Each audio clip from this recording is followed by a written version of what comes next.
everyone. I am here with Ron Pierantozzi, one of the partners in a consulting company now called Cameron and Associates, an adjunct professor at Babson College. But for our purposes, what's interesting is his former role leading innovation at Air Products and Chemicals. So Ron, thank you so much for being part of this process. My pleasure, Rita. Good to see you and good to see your group.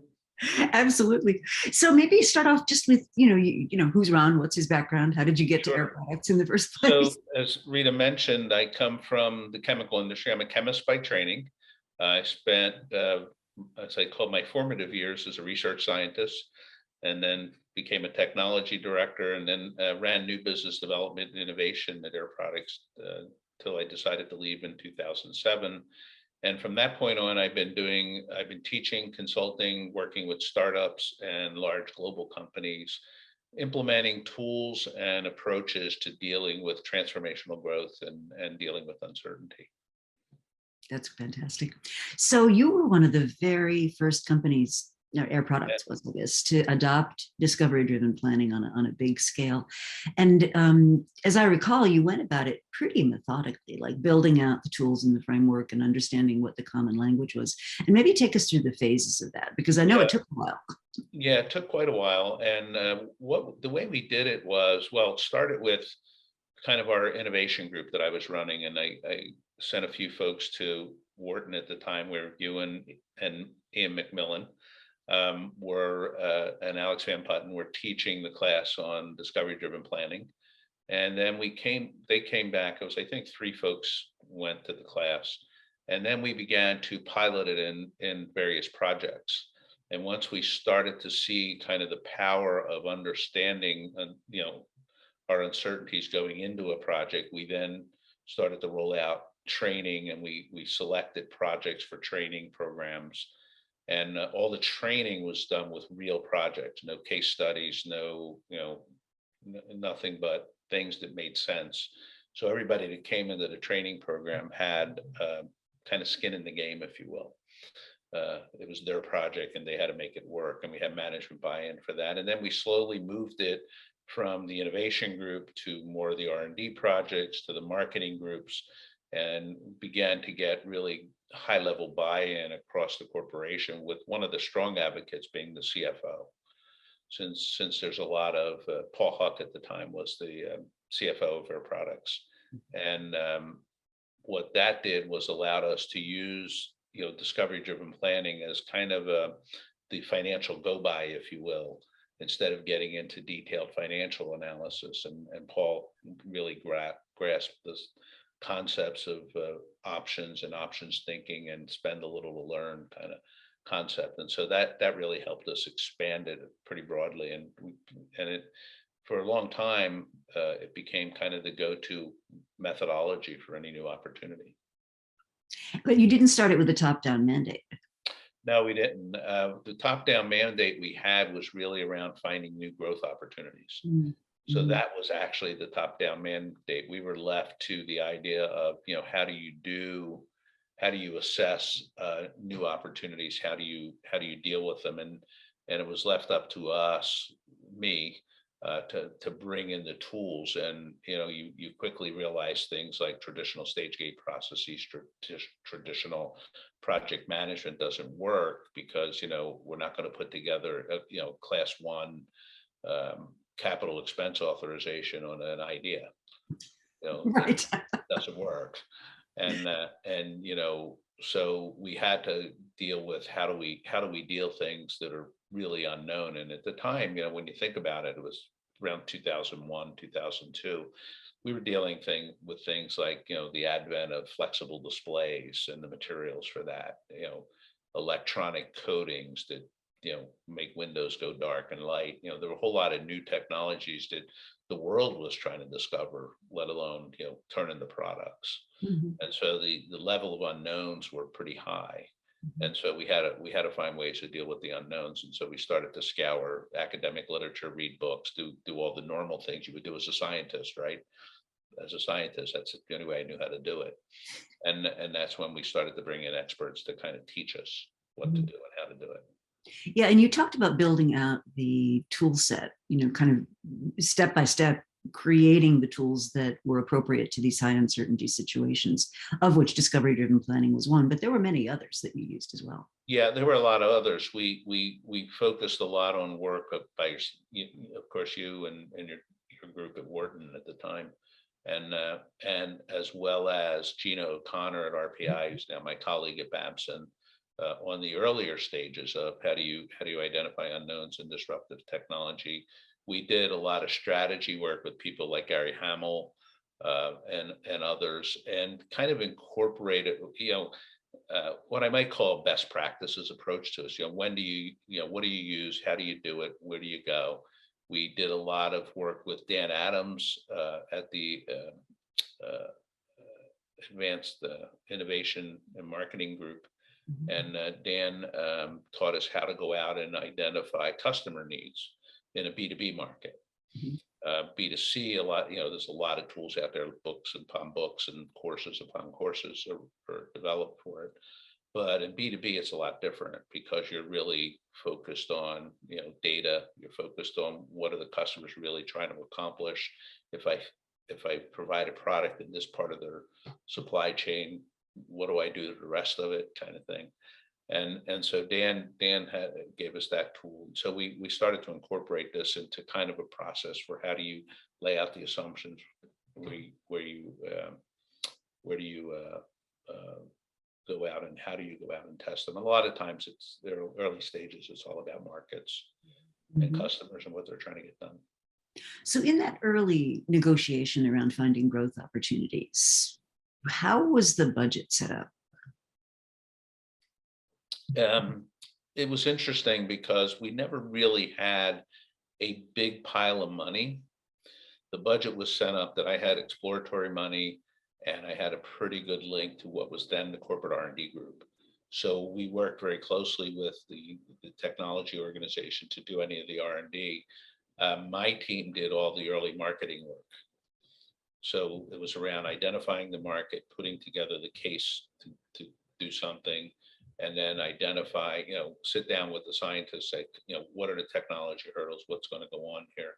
And that would eventually lead to R&D projects or investments in startup companies. We viewed venture capital and university research as ways to explore, the next generation technologies. Mhm.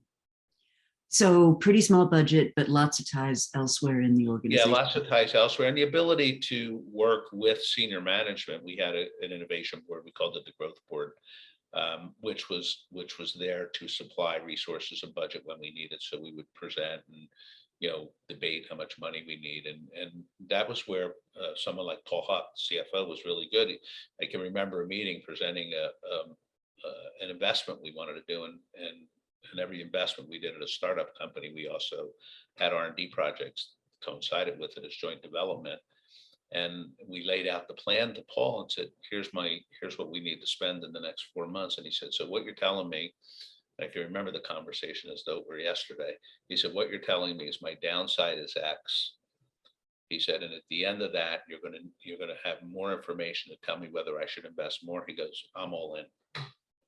Which is very enlightened for a CFO. Yeah, well, it was Paul. I think he was at the time also doing some teaching adjunct, and he was teaching options, so it really helped.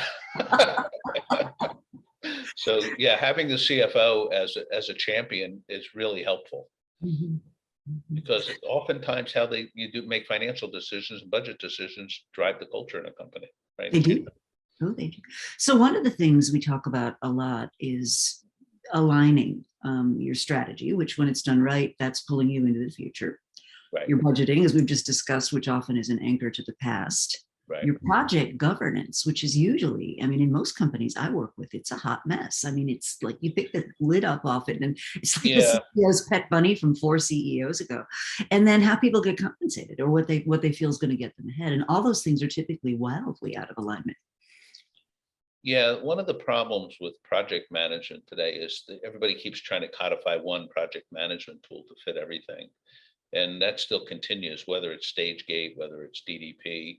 their tool, it's like any toolbox, right? You get the right tool at the time.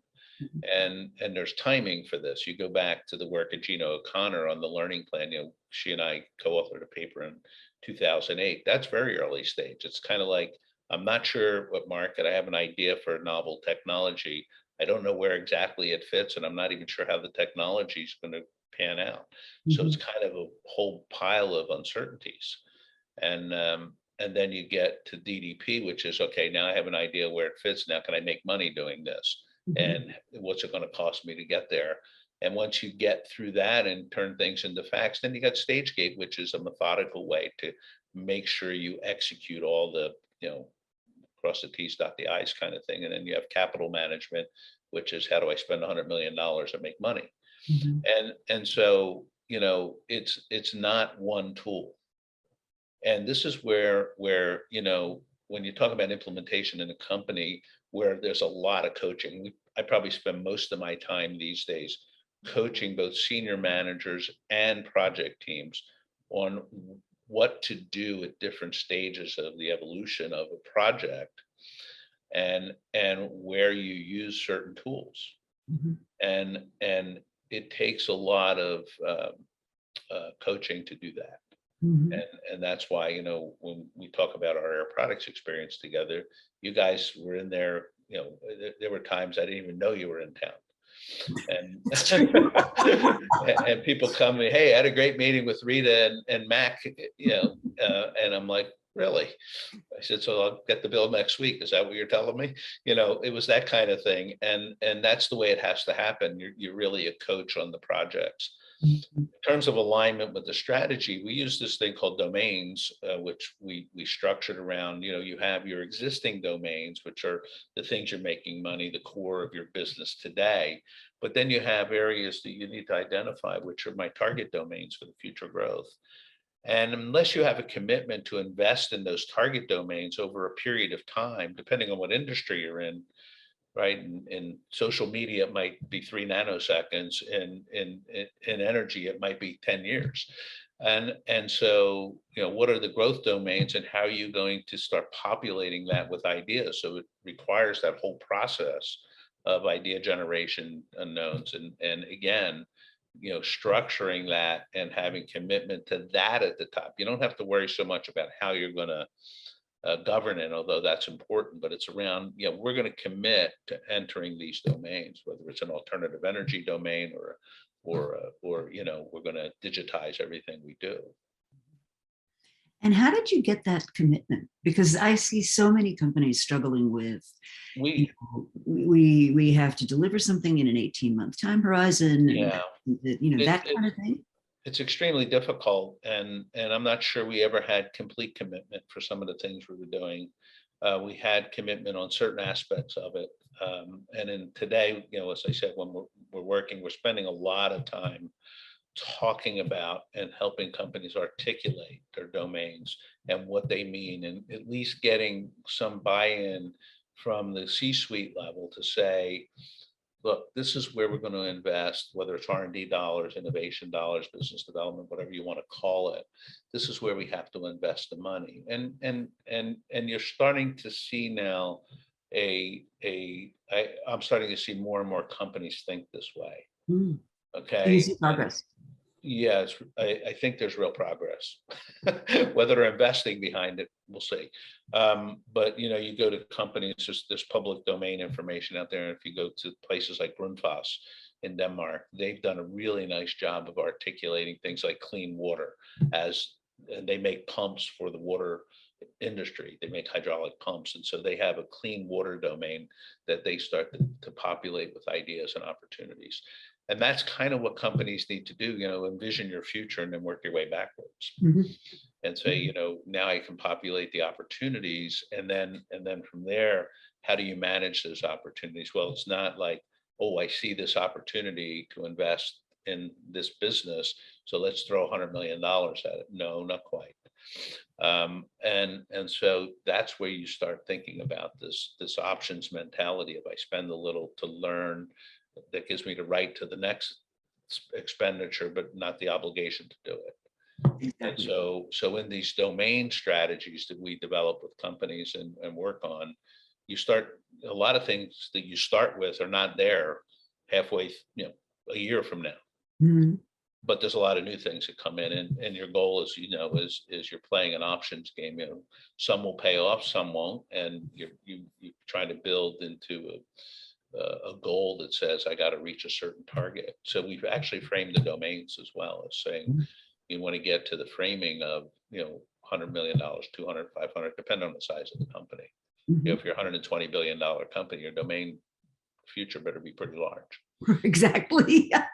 Yeah, I tell $100 million projects aren't gonna grow the company. and I see so many companies frittering away, their scarce resources on things that even if they're wildly successful are not going to add up to very much. Exactly. And it's frustrating. It's interesting because it's really frustrating culturally in a company. I don't know how many project managers I've talked to that said, when projects we said deserve a timely death, they look at us and say, man, I wish you would have told us this a year and a half ago. We wouldn't waste our time on it. And everybody thinks that killing projects is really a bad thing. Well, the people working on them all want to create value.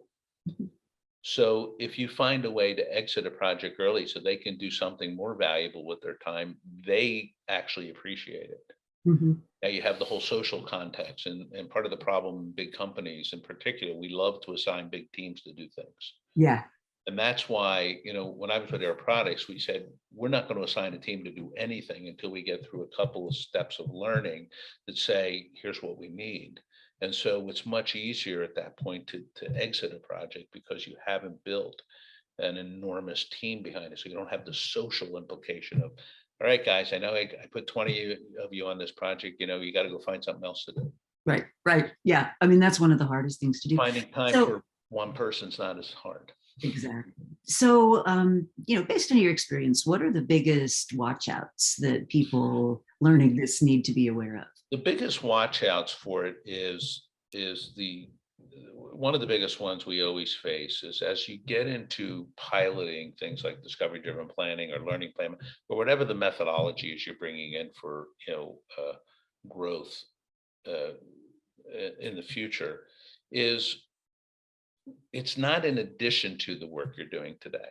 So a lot of times we go in and people are using stage gate way too early in a project where there's a lot of uncertainty. And then we come in and they say, well, I got to do the stage gate, stage gate meeting, and I got to do the DDP.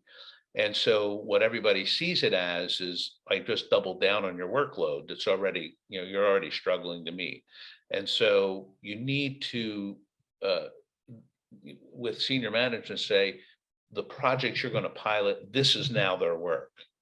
Forget the stage gate. Okay, this is what they're doing. So you have to take something off the table in terms of the process work. And that's one of the really first things. We can't confuse people and say, you're doing both in parallel. That doesn't work. You might take a project that's similar and do that one by stage gate and do another one using DDP, but they're separate projects, separate groups, separate teams. So nobody's doing twice the work. Mm-hmm.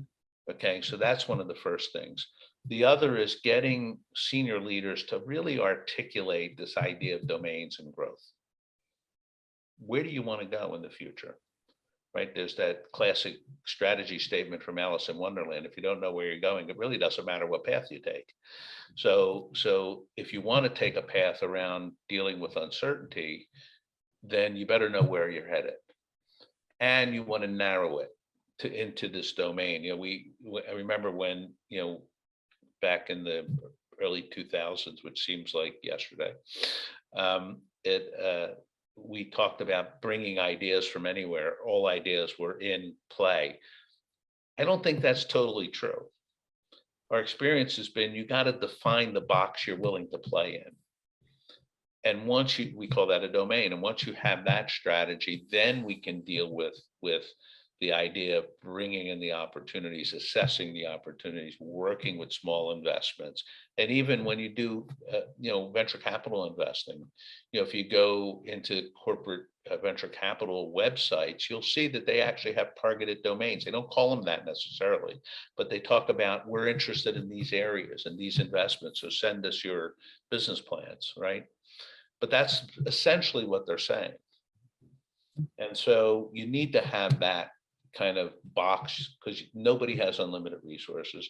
Nobody's willing to put all their resources on growth, because they gotta pay the bills today, rightfully so.